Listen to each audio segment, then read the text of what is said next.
Hi everyone, welcome to a new episode of BoAi's Slow English. In today's episode, I am going to introduce a different type or style of vlogging which doesn't require a lot of editing, which I actually did some research. It's more of an old school style of vlogging where there aren't too many edits and it's more raw content. I'm trying this method because number one, I work a full-time job, so it's hard for me to film content and then have to edit it for you. And it takes me too long to get the video out for my viewers. And also, I feel like this way of vlogging will be more authentic. Anyway, today I want to talk about mental health and anxiety. It used to be a very taboo topic. Taboo means that it's not widely spoken about, and if you do talk about it, it's a little bit embarrassing. But nowadays, it is more mainstream to talk about mental health and anxiety.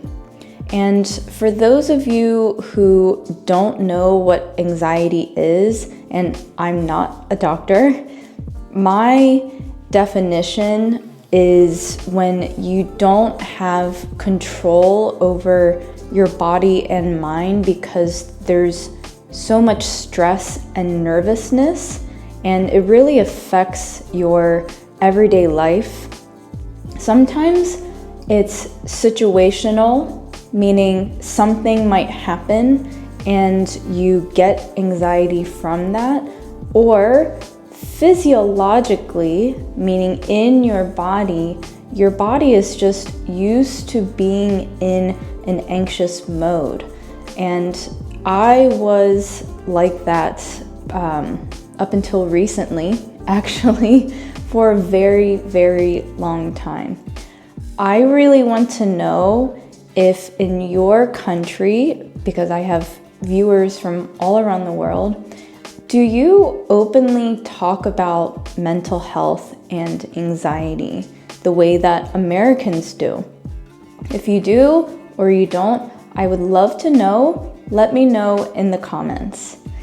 I remember the first time I got anxiety, I think was sometime around 7th grade. So let's see, how old was I in 7th grade? Maybe 11 to 13 years old, so pretty young. I specifically remember one moment where I was playing soccer and I wasn't doing so well, and for some reason during that time in my life I was really nervous about everything. Previous to being in the 7th grade, I think I started soccer in 5th grade.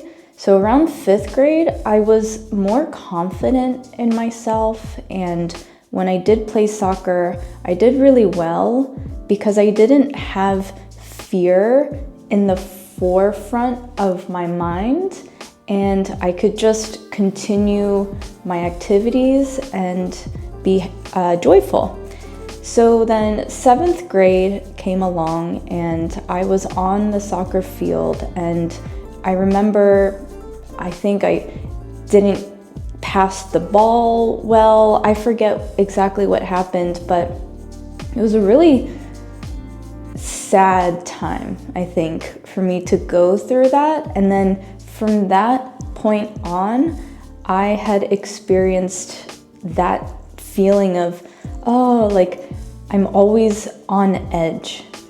On edge means to be in fight or flight mode, which is kind of a psychological term, like you're always on the lookout, like, oh my gosh, what's going on around me? I need to always be alert, I guess is the best way to explain that.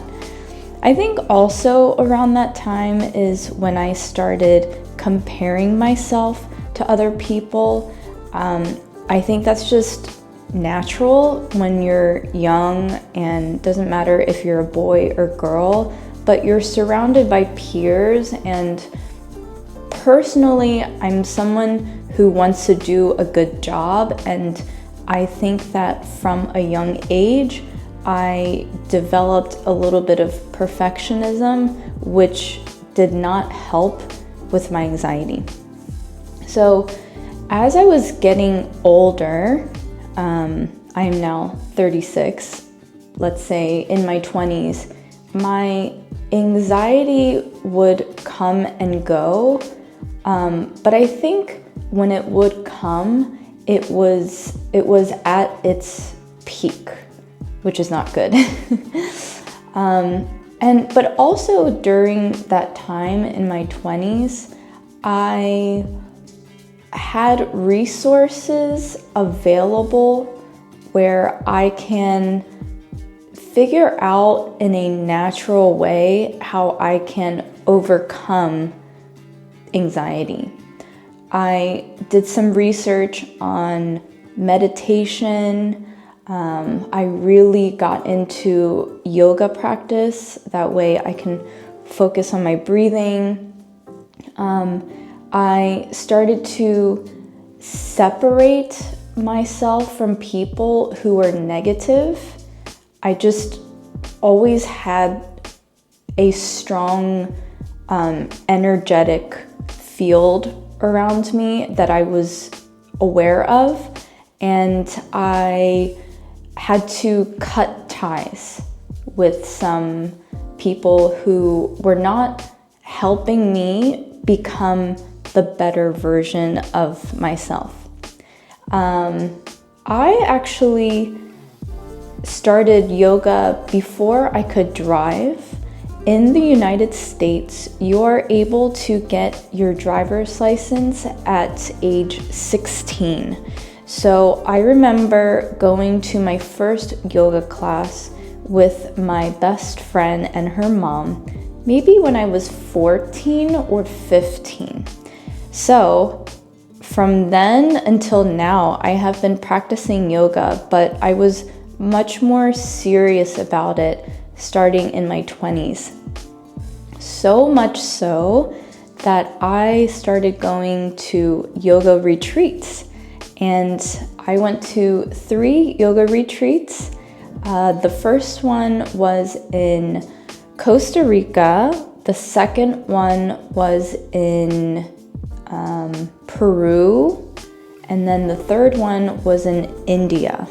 And all of those retreats happened around New Year's time. So I got to be, I was surrounded by positive people, and it was a great way to start off a new year. I still do yoga now, and I really appreciate that when I'm on the yoga mat, that I don't think about anything else but myself and my breathing, which is very important. When you have anxiety, it's really hard to be focused on your breathing. And when you breathe, you want to breathe from your diaphragm or your belly to your chest. And usually when you're anxious, it comes from here, which is not good. So now I'm in my 30s, and I am much more confident in myself as just a human, as a woman, as an adult, and that has helped me to balance the energy in my body. I've also had a lot of big life events happen through my 20s into my mid-30s, and I've learned to take back control of my life. And when anxiety takes over, you just feel so helpless. So anyway, that is my journey with anxiety and mental health. I love having therapy sessions. Is that something that your country offers? I would love to know. And I work with a psychologist. Right now it's every other week. In the past, it was once a quarter, meaning January, February, March. I only do it one time during those 3 months, and that's not a lot. So I'm now doing it more regularly, and it gives me the space to have an outsider's professional input, I guess, because they're not supposed to give you advice, but they can, I guess I could talk about why I like my therapist. I like my therapist because he keeps me in check. That is an English term, which means he will tell me the truth, even if I don't want to hear it. And it helps my mental growth process to be more efficient when they put me in my place or call me out.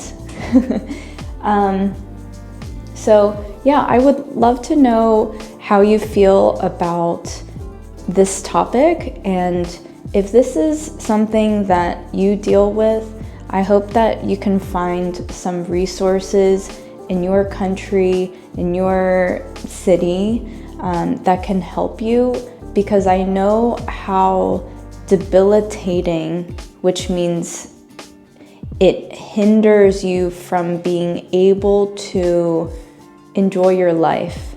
I know how debilitating it can be to experience this.